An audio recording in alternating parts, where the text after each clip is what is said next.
Muy buenas tardes, estimados alumnos y alumnas. En esta clase vamos a revisar el tema de los trastornos de aprendizaje. Durante el primer módulo vamos a explicar lo que son las dificultades de aprendizaje, los tipos de trastornos que podemos encontrar y los criterios diagnósticos para cada uno de ellos. En la segunda cápsula podemos encontrar los criterios de abordaje, etiología y tratamiento.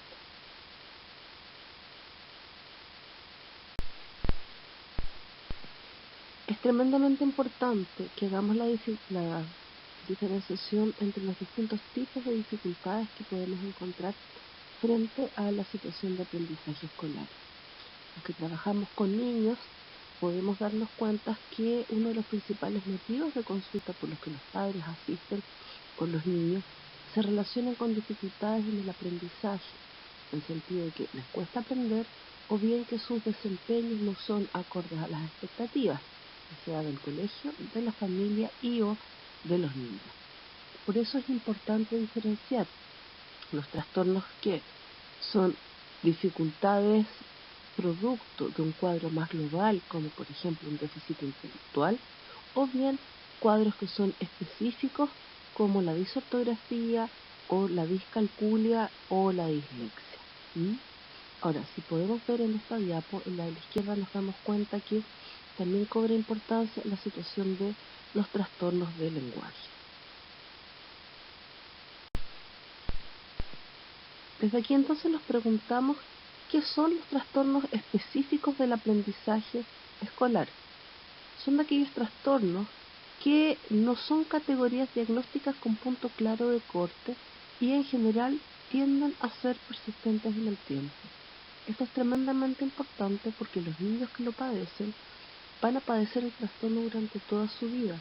Y si bien el cuadro no posee estigmas físicos, muchas veces los padres, el colegio, no dimensionan cómo un trastorno específico del aprendizaje va a influir en distintas áreas de la vida cotidiana del niño, no solamente en el ámbito personal. Por lo tanto, el curso es prolongado y suelen ser antecedidos, como ya les anticipé, por trastornos del lenguaje y psicomotores que se hacen evidentes en los años preescolares.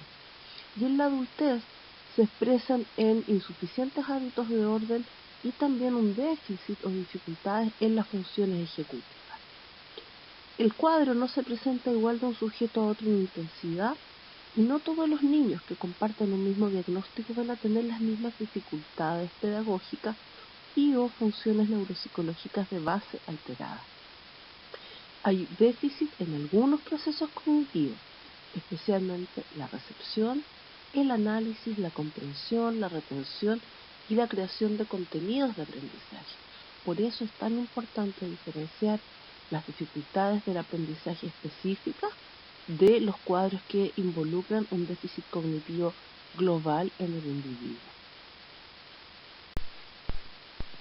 Algo importante a establecer es que según el DSM-5 y sus criterios diagnósticos, en general todos los trastornos específicos del aprendizaje constituyen dificultades en el aprendizaje propiamente tal, pero también en la utilización de actitudes académicas y por lo tanto puede haber uno más de los 6 síntomas que aquí tenemos planteados, que les pediría que los leyeran y que se orientan a explicar que de una u otra manera las áreas comprometidas pueden tener que ver con la expresión escrita, pero también con las capacidades numéricas y el ámbito de la ortografía, sin dejar de lado que la escritura puede ser lenta, con mucho esfuerzo, y obviamente hay dificultades para comprender el significado de lo que se lee, no solo en términos de un texto como un libro, un cuento, sino también, por ejemplo, de un problema matemático o de una instrucción. Otra cosa importante es explicitar que las aptitudes académicas de las personas afectadas por estos cuadros están cuantificablemente por debajo de lo esperado para su edad cronológica y que van a interferir, como dijimos anteriormente, en su funcionalidad cotidiana, por ejemplo, en calcular los tiempos de trayecto, el aprender a ver la hora, el orientarse en el lugar, etcétera, Y esto se confirma a través de una evaluación individual, a través de pruebas estandarizadas administradas de manera individualmente. Las dificultades no se explican por discapacidad intelectual, como ya mencionamos, pero tampoco por déficits sensoriales, es decir, a trastornos auditivos o visuales que no están corregidos, u otros trastornos mentales o neurológicos, adversidad psicosocial, falta de dominio en el lenguaje y las razones que vemos acá. Esto es importante, ¿por qué? Porque la gente a veces piensa que el trastorno de aprendizaje se debe, por ejemplo, a situaciones emocionales como violencia intrafamiliar, o la separación de los padres, o una mala metodología de enseñanza, o porque el niño no escucha bien. Y en realidad es bastante más complejo que eso, porque orienta a un trastorno del neurodesarrollo en que lo que están comprometidas son funciones neuropsicológicas que están a la base del aprendizaje escolar.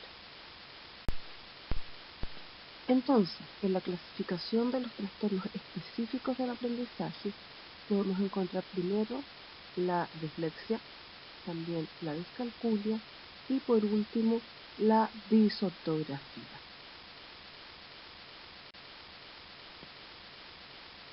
¿A qué nos referimos cuando hablamos de dislexia? La podemos definir como un trastorno de lectura en el que el rendimiento en esta área es significativamente menor a lo esperado para la edad, la inteligencia y la escolaridad del niño. Generalmente está precedido por un trastorno del lenguaje e involucra en mayor o menor grado dificultades en la comprensión de los textos. Habitualmente se requiere haber completado el primer año de enseñanza básica y cumplido los 7 años. ¿Por qué? Porque aquí también hay un criterio evolutivo y que el niño tenga en una evaluación de pruebas psicológicas un 6 dentro de límites normales o muy bien algo cercano a esto. Vamos a encontrar errores en la lectura, estos van a ser persistentes y frecuentes. Muchas veces vamos a encontrar estos errores llamados específicos, que es omisiones, es decir, que se omiten algunas letras, distorsiones, sustituciones, por ejemplo, cambiar una C por una S, e inversiones de letras, en el fondo, dar las vueltas, tanto en palabras o en frases. La lectura en general va a ser lenta, con vacilaciones y pérdida de la línea. Generalmente estos chicos se van acompañando con el dedo para no perder la línea que está leyendo y muchas veces omiten los signos de puntuación. También la entonación en la lectura es deficitaria, generalmente es bastante plana, es como decir una cosa así. Y obviamente esto va a hacer que sea difícil la comprensión del texto que se está leyendo para la persona que lo escucha, aunque esta persona no tenga ninguna dificultad de aprendizaje. Con respecto a la disortografía, podemos explicitar que es un trastorno de la ortografía en que nuevamente tenemos claro que el rendimiento en el ámbito ortográfico es inferior a lo esperado para la edad y la escolaridad de la persona, ¿cierto? La grafía en general es deficitaria, con dificultades en la ligazón de las palabras y una disociación arbitraria de las palabras. Yo les pediría que este texto que está acá lo intentaran leer en voz alta, se fueran dando cuenta de que si bien la letra es comprensible y se respeta el título, los renglones, etcétera, hay ciertos errores que nos orientan a una falla en cómo se van organizando las palabras y también a la gramática que se va utilizando. Podemos señalar también que a la base de estas dificultades vamos a encontrar fallas en la memoria visual y secuencial y en el fondo también un déficit en cómo comprendemos que se escriben determinadas palabras, es decir, lo que llamamos la conciencia fonológica y lingüística referente al significado de las palabras y sus relaciones. También hay dificultades a nivel de la integración visoespacial y visomotora y de la planificación motora. Ahora, frecuentemente la disortografía se asocia con otros trastornos del aprendizaje, especialmente la deslectura, es decir, la dislexia, y cuando solo la caligrafía es deficiente. Aquí podemos darnos cuenta que lo que podría estar a la base es un trastorno de otro ámbito, no de las funciones neuropsicológicas, sino del desarrollo de la coordinación motora, y a esto le conocemos como disgrafia. En el fondo, la disgrafia es una dificultad motora en que el ritmo de la letra está alterado, pero no encontramos las fallas ortográficas que encontramos en la disortografía.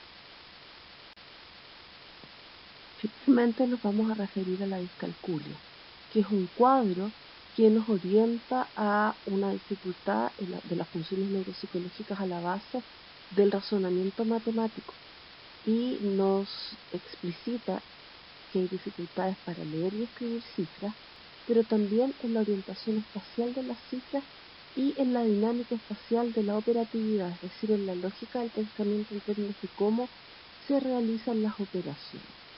Ahora, en el caso de las matemáticas en general, suele haber además una valoración social importante porque se le relaciona con el nivel cognitivo, con el grado de inteligencia de una persona.